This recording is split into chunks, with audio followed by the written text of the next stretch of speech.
When we do surgery for an anal fissure, that is the lateral sphincterotomy or anal sphincterotomy, some patients do experience a transient loss of control. Generally, it's very mild loss of control on bowel and flatus. That is, there may be some leakage of stools or leakage of gas unknowingly. Usually, this is very transient, and most of the patients will regain or recover the continence mechanism within few weeks' time.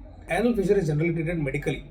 So even medical treatment, we give ointments called as Diltiazem or nifedipine ointment, which are nothing but smooth muscle relaxing ointments, which will help to relieve the fissure. So the main component of treatment is relaxing the internal sphincter.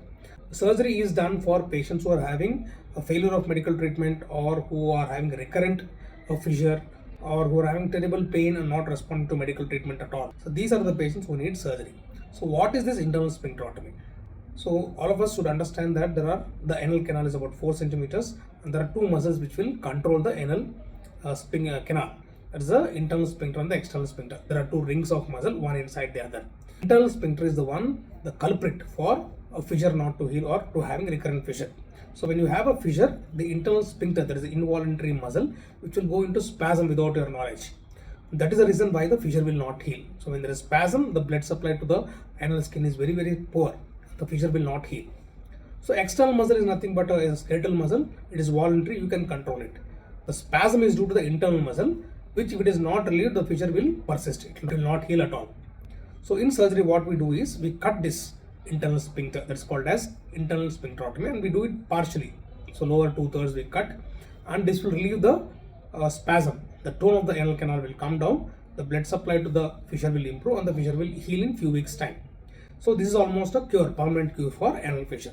During this, some patients may have transient incontinence, that is, they may have some leaking of stools or unknowingly they may pass gas. This happens because the anal tone will come down. Nothing to worry, the external sphincter is intact, only the internal sphincter is partially cut.